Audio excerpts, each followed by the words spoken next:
resentment is there's a bunch of people out there that have these lives that are deeply unsatisfying, because I think somehow or another, through momentum and just through just things falling into place the way they are, and people trying to fit their lives around the way these pieces have fallen into place, there are so many people that are working all day long doing something that is deeply unsatisfying and almost painful to them. Yes. If you make furniture for a living, and you feel a great satisfaction out of that, and you sell that furniture, look, man, making furniture feels good. If you can do that, you could cut those corners perfectly and sand everything down nice and stain it, and then it's done, and you get this satisfaction, and you sell it to someone, and that pays your bills.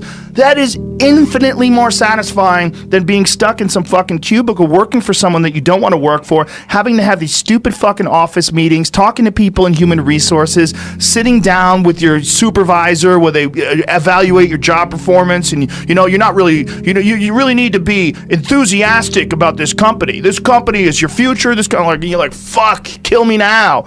There's a lot of people out there that would way rather do something else, and I hope they understand that they can. Everybody's got these stupid barriers they put in their own head. You got to resist those goddamn things, because they don't do you any good, and they certainly define the potential for your future in a negative way that's not self-serving, and it's not even real.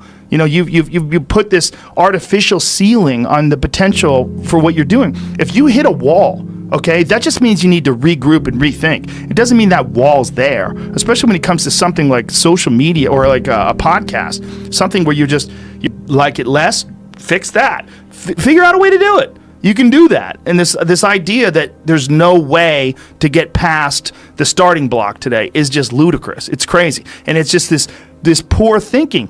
And people that are trapped in bad situations, one of the problems is you feel like this is your future. You feel like you're fucked and you can't get out of that. There's no hope. There's no light at the end of the tunnel. There's no rainbow. And if you feel like that, that alone can be incredibly defining and limiting. But if you look at yourself objectively and say, okay, I kind of am fucked here. I'm in credit card debt. I'm working in a shitty job. I don't like what I'm doing, but I have some ideas. I need to feed those fucking ideas. And I need to feed them and water them, and I need to set aside a certain amount of time every day to just try to make those things happen. You can do that. Wondering why other people's success, or wondering why other people are successful, is the refuge of losers. Wondering why other people are successful. Like, who gives a fuck? You can say you think it sucks, but to spend time wondering why someone is successful and hating on someone being successful, it doesn't do any good. It's like, what is that old expression that jealousy is, it's a poison that does the opposite of its intended? Is